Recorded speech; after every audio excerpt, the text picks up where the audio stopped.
बिस्मिल्लाहिर्रहमानिर्रहीम। अस्सलाम वालेकुम स्टूडेंट्स।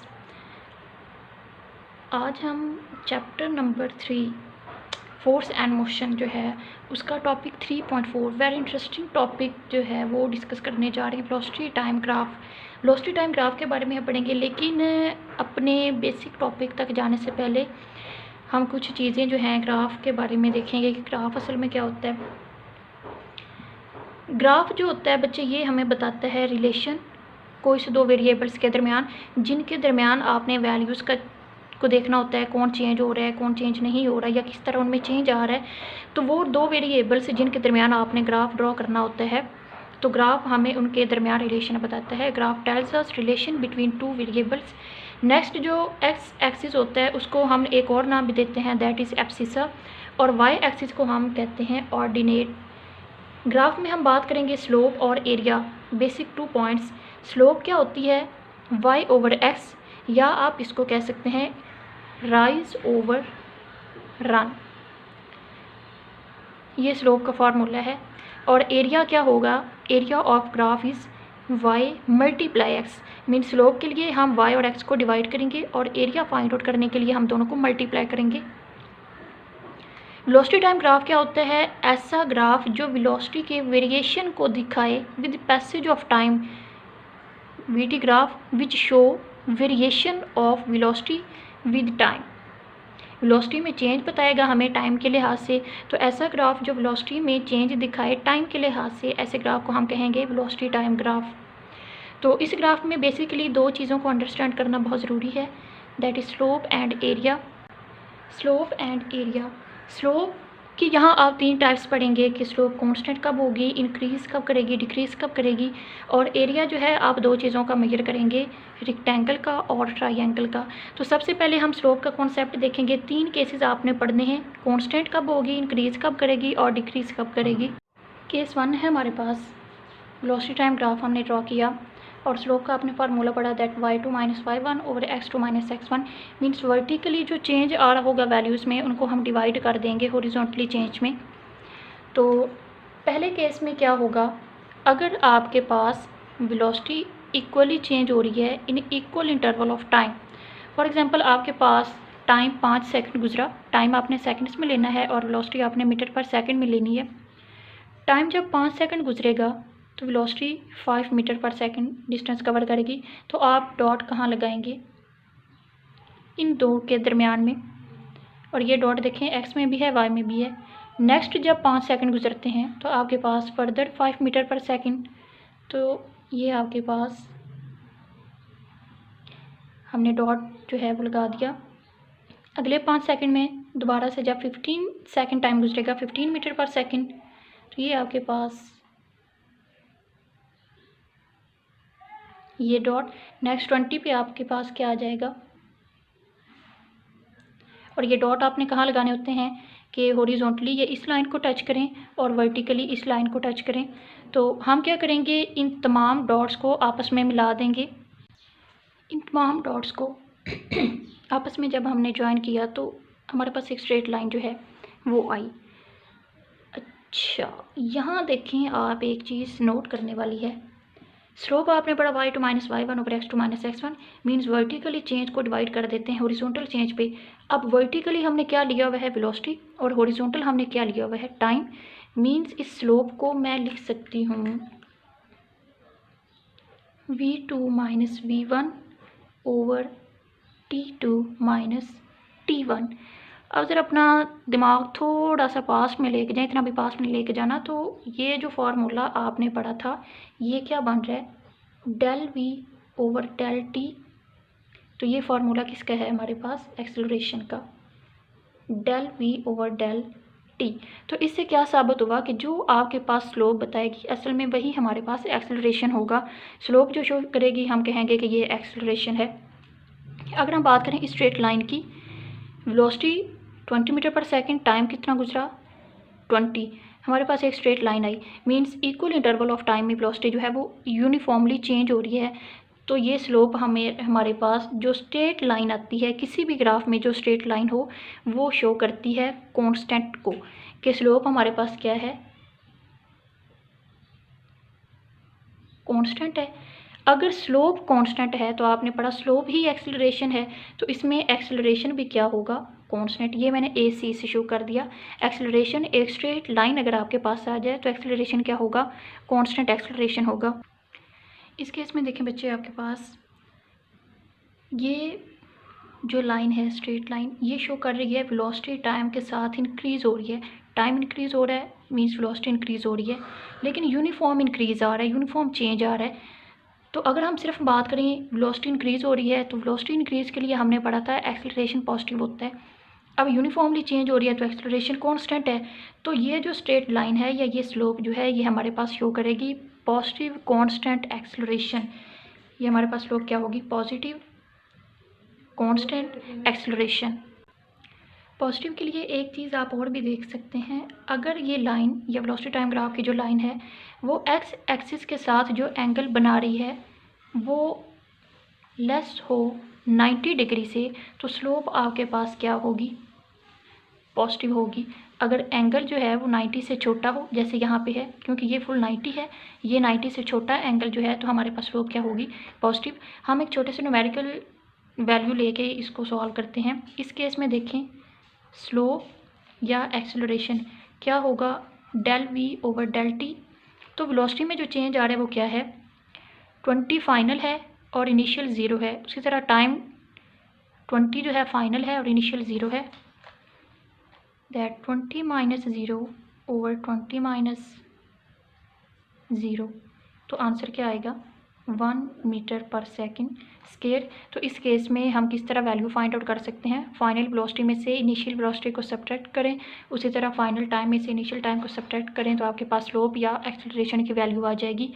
अब हम बात करेंगे एरिया की, कि एरिया हम किस तरह फाइंड आउट करते हैं। तो एरिया असल में जो इस कर्व के नीचे वाला जो भी होगा, जिसको हम शेडेड एरिया कह देते हैं, उसको हमने असल में फाइंड आउट करना है, और एरिया ही डिस्टेंस भी होगा।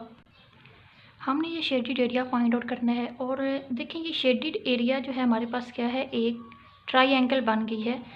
तो एरिया का हमारे पास फार्मूला क्या होता है, लेंथ इंटू विड्थ। इसमें लेंथ क्या है, आप कोई भी ले सकते हैं, मीन्स एक्स और वाई जो है वी और टी। एरिया हमने फार्मूला पढ़ा, इसमें क्या होगा, Y into X. Y axis पे हमने क्या लिया था, वेलोसिटी, और एक्स एक्सिस पे हमने लिया टी। अगर मैं इनके सिर्फ यूनिट सॉल्व करूं, वेलोसिटी का यूनिट मीटर पर सेकंड, टाइम का यूनिट सेकंड, ये आपस में कैंसिल हो जाएंगे, तो एरिया जो है आपके पास क्या आ जाएगा, मीटर। मीन्स एरिया असल में मीटर किसका यूनिट होता है, डिस्प्लेसमेंट या डिस्टेंस का। तो एरिया मालूम करने का क्या मतलब होगा कि हम डिस्टेंस या डिस्प्लेसमेंट मेजर कर रहे हैं। यहाँ आपके पास एरिया डिस्टेंस के इक्वल आया। अब हम एरिया का फार्मूला हमें पता होता है, ट्राइएंगल के लिए एरिया इक्वल होता है हाफ बेस इंटू हाइट। अब बेस टी है और हाइट वी है, तो एरिया का फार्मूला क्या बनेगा आपके पास, area is equal to 1/2 base into height, base टी और हाइट वी। तो अगर आपके पास जो शेडेड एरिया है वो एक ट्राइएंगल है, तो उसका आप एरिया या डिस्प्लेसमेंट किस तरह फाइंड आउट कर सकते हैं, 1/2 वी टी। ये आपके पास फार्मूला है एरिया का या डिस्प्लेसमेंट फाइंड आउट करने का।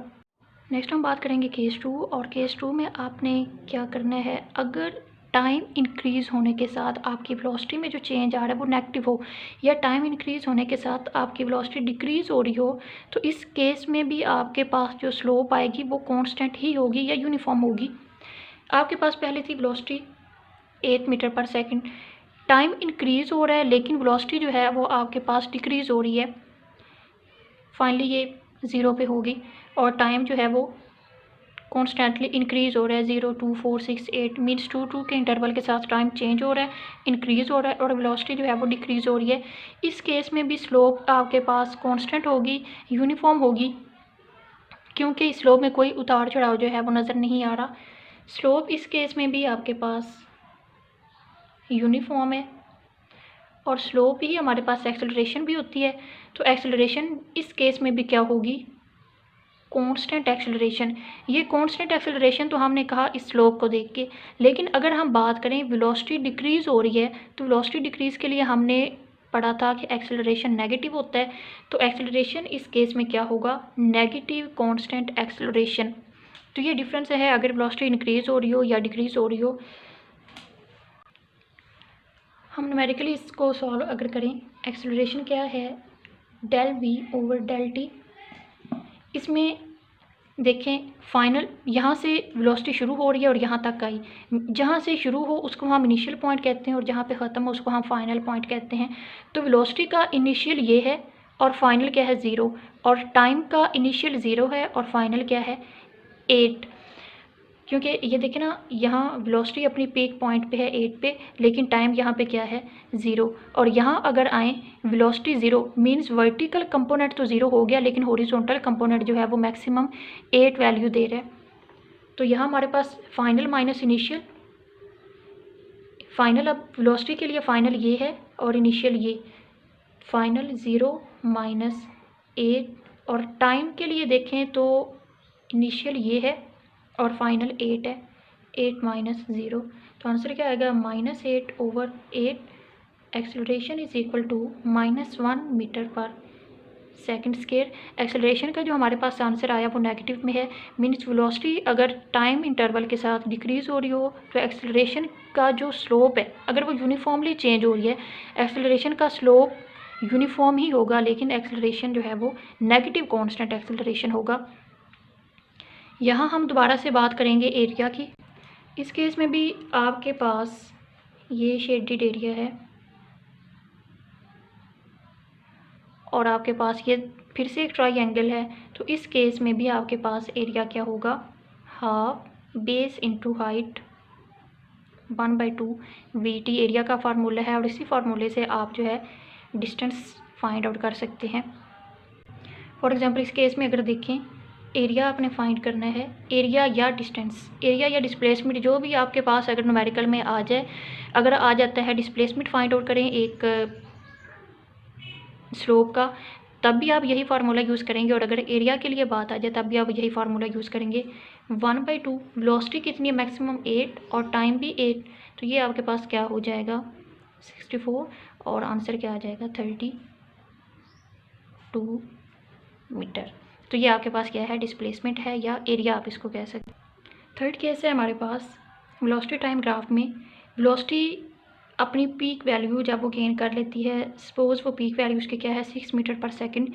अब टाइम जो है वो इंक्रीज़ हो रहा है लेकिन वेलोसिटी इंक्रीज़ नहीं हो रही। फॉर एग्जांपल जैसे पहले हमने एक देखा था कि अगर एक आदमी गाड़ी चला रहा है, वो अपनी जो इनिशियल स्पीड है वो रखता है 5 मीटर पर सेकंड, आधे घंटे बाद भी जो उसकी स्पीड है वो 5 मीटर पर सेकंड ही रहती है, मीन्स वो बिल्कुल आराम से जा रहा है, अपनी स्पीड को चेंज नहीं कर रहा, तो उसकी इनिशियल और फाइनल जो वेलोसिटी है वो चेंज नहीं हो रही। तो इस केस में देखें वेलोसिटी क्या है 6 मीटर पर सेकंड, अब टाइम तो इंक्रीज़ हो रहा है, मीन्स इस लाइन में टाइम के एक्सिस में तो चेंज आ रहा है लेकिन वर्टिकली इस लाइन में कोई चेंज नहीं आ रहा, मीन्स वेलोसिटी चेंज नहीं हो रही, जो इनिशियल थी वही फाइनल है। तो इस केस में आपके पास एक्सेलरेशन क्या होगा, 0 एक्सेलरेशन होगा कांस्टेंट वेलोसिटी के लिए जब वेलोसिटी चेंज ना हो रही हो। आप स्ट्रेट लाइन को देख के भी बता सकते हैं, स्लोप होती है जो आपके पास एक्स में भी कोई ना कोई डिस्टेंस कवर कर रही हो, वाई में भी, लेकिन ये अगर आप देखें तो ये सिर्फ एक्स एक्सिस में मूव कर रही है, इसमें स्लोप वाली जो है वो मीन्स जो प्रॉपर्टी होती है वो है ही नहीं, तो हम कह सकते हैं स्लोप 0 है। तो स्लोप अगर 0 है तो definitely acceleration will also be 0, that in this case slope equal to 0। और एक्सेलरेशन अगर हम न्यूमेरिकली सॉल्व करना चाहें, change in velocity, initial velocity है 6, फाइनल वेलोसिटी भी 6 ही है, और टाइम में जो चेंज आ रहा है वो 0 to 8 है, final minus initial 8 minus 0, 0 over 8, और आंसर क्या होगा 0 होगा। तो एक्सेलरेशन इस केस में क्या होगा 0। अगर हम बात करें एरिया की, तो एरिया क्या होता है,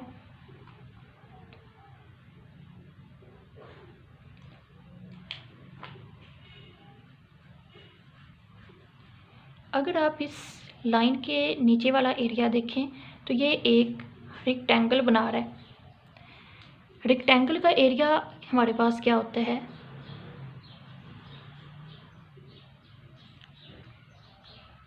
बेस इंटू हाइट, और बेस क्या है टी, हाइट क्या है वी।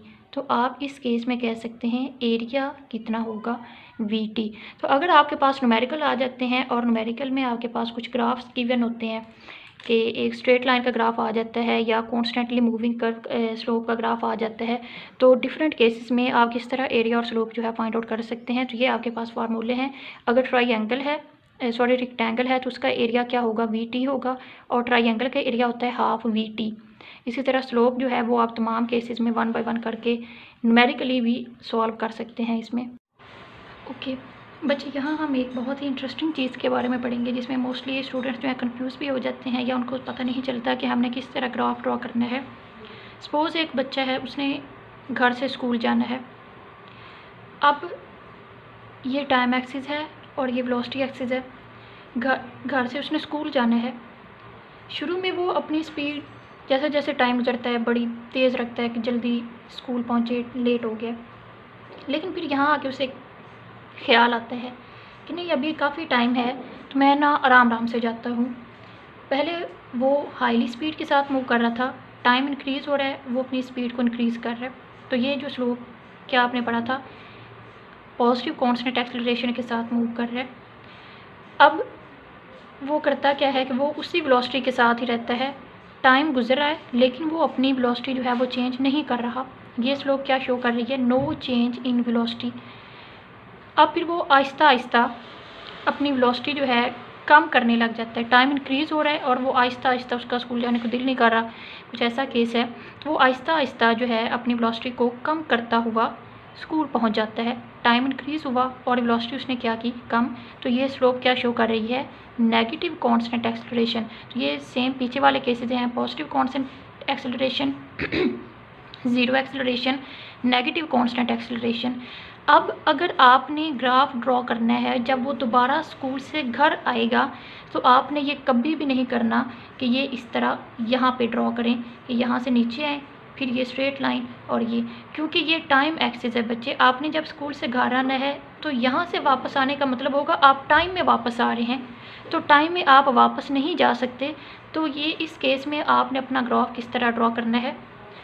अब केस है कि उसने स्कूल से घर, मीन्स पहले वो ऐसे जाएगा, ये क्या शो करेगा, इंक्रीजिंग स्लोप को। और इंक्रीजिंग स्लोप अगर आपने इस डायरेक्शन में करनी है, नेगेटिव में, तो जो मैक्सिमम वैल्यू होती है उसके लिए आप क्या करते हैं, जो मीन पोजीशन होती है उससे मैक्सिमम जितना आप एक्सट्रीमली जा सकें वो शो करता है पॉजिटिव एक्सेलरेशन या पॉजिटिव स्लोप को। तो जब वो स्कूल से घर आएगा पहले वो ये वाली स्लोप कवर करेगा। तो ये स्लोप अब यहाँ क्या शो कर रही है, इंक्रीजिंग। अगर हमने इसको यहाँ ड्रॉ करना है तो मीन से ये एक्सट्रीम वैल्यू तक जाएगा, तो ये शो करेगी इंक्रीजिंग स्लोप। अब वो दोबारा से अपनी एक्सेलरेशन ज़ीरो कर देगा और अब इस स्लोप पे जब हम आएंगे तो ये स्लोप क्या शो कर रही है, वेलोसिटी डिक्रीज़ हो रही है, मीन्स नेगेटिव कांस्टेंट एक्सेलरेशन। तो नेगेटिव कांस्टेंट एक्सेलरेशन यहाँ हम कैसे ड्रॉ करेंगे, दोबारा जब वो अपनी ज़ीरो या इनिशियल पोजीशन पे पहुँच जाएगा, मैक्सिमम से मिनिमम पोजीशन पे पहुँच जाएगा, तो वो स्लोप हमारे पास होती है नेगेटिव कांस्टेंट एक्सेलरेशन। तो आपने कभी भी ग्राफ को दोबारा उसी सीक्वेंस में चला के वापस नहीं लाना, क्योंकि आप टाइम एक्सिस में वापस नहीं आ सकते। आपकी बुक में एक छोटी सी एग्जांपल दी हुई है एक बॉल की, तो वो हम एग्जांपल समझते हैं, ये कॉन्सेप्ट जो है मज़ीद क्लियर हो जाएगा। सपोज़ आपके पास एक बॉल है, आप उस बॉल को अपवर्ड थ्रो करते हैं। जब वो बॉल अपवर्ड मूव कर रही होगी तो उसकी वेलोसिटी जो है वो डिक्रीज़ हो रही होगी। तो अगर आप इसको ग्राफ में शो करना चाहें कि एक बॉल पहले उसकी वेलोसिटी मैक्सिमम है, तो मैक्सिमम के लिए हम ये लेंगे, मैक्सिमम है, लेकिन जैसे जैसे वो एक हाइट कवर कर रही है उसकी वेलोसिटी कम हो रही है, वेलोसिटी जो है उसकी डिक्रीज़ हो रही है। अपने मैक्सिमम पॉइंट पे पहुंच के, पीक पॉइंट पे पहुंच के वेलोसिटी ज़ीरो हो जाएगी। जब वेलोसिटी ज़ीरो होगी ये हमने शो कर दिया ज़ीरो लाइन पे। अब जब वो डाउनवर्ड मूव करेगा, यहाँ वेलोसिटी अपवर्ड है, जब डाउनवर्ड मूव करेगा तो वेलोसिटी जो है डाउनवर्ड डायरेक्शन होगी। अब उसकी वेलोसिटी इंक्रीज़ हो रही है, वेलोसिटी इंक्रीज़ हो रही है लेकिन डायरेक्शन डाउनवर्ड है। अब इंक्रीज़ के लिए आपने ये नहीं करना कि ये इसको यहाँ ड्रॉ कर दें या आप इसको इस तरह ड्रॉ करें। वेलोसिटी डाउनवर्ड डायरेक्शन में इंक्रीज़ हो रही है, तो इंक्रीज़ के लिए अगर तो आप यहाँ से ही ऊपर ले जाएं, तो उसका क्या मतलब होगा कि वेलोसिटी जब वो अपने पीक पॉइंट पे बॉल पहुँचा है तो वहीं से ऊपर चला गया है। तो ऐसा नहीं होगा, वो नीचे की तरफ आएगा और नीचे की तरफ उसकी जो वेलोसिटी है वो इंक्रीज़ हो रही होगी। तो आप इसको किस तरह शो करेंगे, ये डॉटेड लाइन जो है शो कर रही है कि वैल्यू ज़ीरो होने के बाद दोबारा से इंक्रीज़ हो रही है, लेकिन नेगेटिव डायरेक्शन में। तो ये एक कॉन्सेप्ट था कि किस तरह आप एक ग्राफ को नेगेटिवली ड्रॉ कर सकते हैं। इसके साथ ही हमारा आज का जो टॉपिक है वेलोसिटी टाइम ग्राफ को कंप्लीट होता है। नेक्स्ट किसी लेक्चर के साथ फिर मिलेंगे इंशाअल्लाह ताला। अल्लाह हाफिज़।